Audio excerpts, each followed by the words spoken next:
Peace, peace, y'all. Welcome to today's mathematics with your girl Sunshine Monet L. Today is 11/28. We have reached the third decan of the month. This is the decan of creation and expression. This is the decan of understanding. We have gotten through the energy of taking initiative in the first decan of the month, and getting the intellect and taking the cardinal movements. Then we got into the space of wisdom, learning balance, harmony, and justice with the things that we began in the first decan of the month. And now we're in the decan of really like understanding the knowledge and the wisdom that we have collected thus far so that we can applicate it to the month of knowledge and wisdom that we'll be embarking upon in about 10 days, 11 days. That's a nice alignment. Love it here, right? Okay. So we're in the day of wisdom in your cipher, which is really cool because it's kind of like wrapping up. Okay, we were in the second decan of the month. You enjoyed the energy of Thoth. You enjoyed the energy of the Nile. We got to kick it here. It's a great time. And we got to enjoy, experiencing a few days of having the sun in that snake energy, which is Scorpio energy in Native American horoscope, but being in that snake energy on the tropical, Vedic, and draconic chart. And we'll be experiencing that for another couple days. So we got to do all of that in the second decan of the month. We even got to experience an 11/11 portal. I don't know about you guys, but my joint was fire, literally. And so now we come into this space where we're like collecting all this wisdom that we have. Like all of these things happen, and now I have all this great discernment, and I have this ability to like label things and give things grace and mercy in my space, and have this level of optimism and this beautiful outlook on things because now I have a better understanding on how things work, right? So we have this wisdom that we put all up in our cipher. That's ultimately wisdom energy, and we're going to master the wisdom that we have wisdomed in the second decan of the month, the decan of Chesed. This is I'm sorry, not Chesed, Chokmah. This is the energy of Jupiter. This is the abundance. This is the optimism. This is the sacral chakra. This is the joy. This is Sagittarius energy that rules over the head, the mindset of things, right? We want to master this. Of course, I want to master my wisdom. Of course, I want to master my thoughts. Of course, I want to master the second decan of the month. This was a crazy ass decan for me in my life. I don't know about you guys and yours, but what the fuck? Didn't see that coming. And so we're coming into this space where it's just like, now how are you going to use that? How are you going to use what you've mastered? How are you going to express it? How are you going to create with it? How are you standing under it? I'm asking you these questions because you have to answer them. If not to me, at least to yourself, right? And that brings us to 1 and 3 because, when we master the wisdom, it brings us back to our knowledge and understanding, back to the questions I just asked you guys, which brings us to 4. It's going to create a foundation in how we conduct ourselves in this third decan of the month going into the month of 1s and 2s. That brings us to 3s.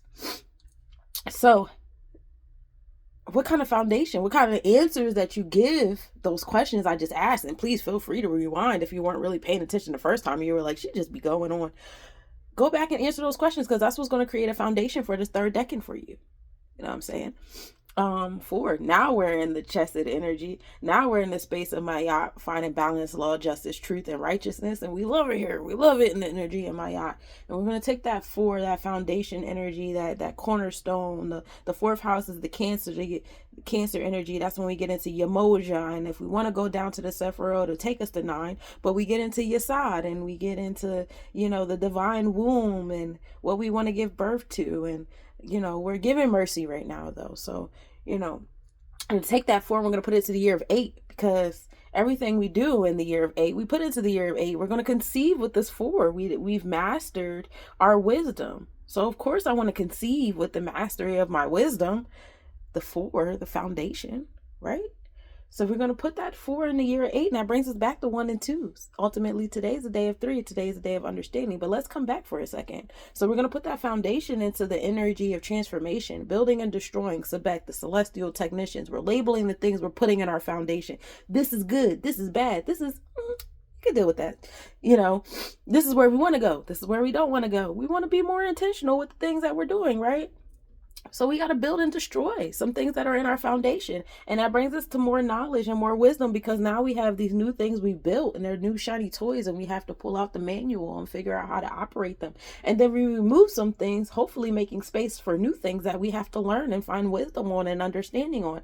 So we move in gratitude for this ability to be able to move shit around in our root chakras in that space, especially as Pluto enters that Aquarian energy, now straddling between our internal and external solar root chakra. And then we have Saturn going prograde. Now our root chakra has gone prograde with Pluto creating the transformations in it. So a lot of things is still undergone. Remember, we're going to be in Scorpius constellation all the way up to December 17th. So just because we're about to enter Sagittarius in your thought process, never forget, in our energies and our happenings, we are still in Scorpius energy. So transformations and empowerment and all those things are still occurring.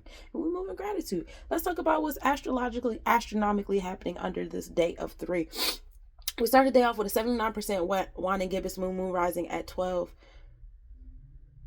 9:15 p.m.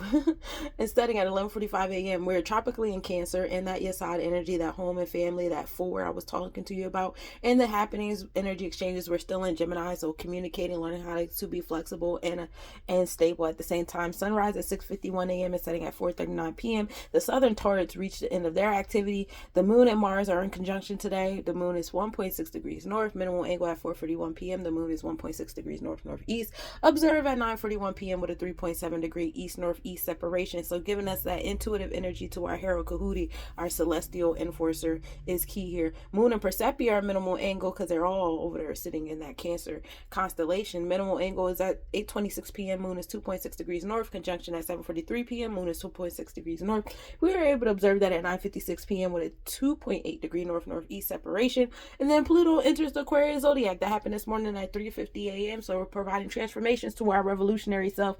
The pendulum is swinging, power going back to the people, a lot of secrets coming out, a lot of swaying of power, a lot of building and destroying happening in electronic communication, separating people from society, rejoining people who have been separated from society. All those different things is occurring and will be occurring for the next 19 years, knowledge being born in this Aquarian space that Pluto now resides. And we move in gratitude. And don't forget, just because we're in Aquarius in our thought process, a lot of these transformations will be happening in our mindset, which ultimately our happenings and events will be following up. However, it's going to be a lot going on. Pluto moves very slow, and it's painstakingly slow. Oh my God. So 19 years, and majority of those 19 years just being shit in your head.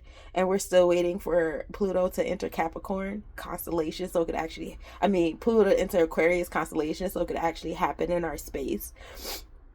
Pluto just entered Capricorn constellation. We are not deep. So while these transformations are happening in your thought process, what's actually happening around you is the transformations happening and the challenges that you receive that help you accumulate your basic resources or your survival of self or your internal discipline, boundaries, and order of self. So, a lot of challenges will be coming to you differently based upon the transformations happening in Aquarius for us. We will not experience the transformations of Aquarius constellation for like another 10 years or so. So relax. It's all in your head. But that's what I got for you today, Cosmic Nobodies. Y'all enjoy.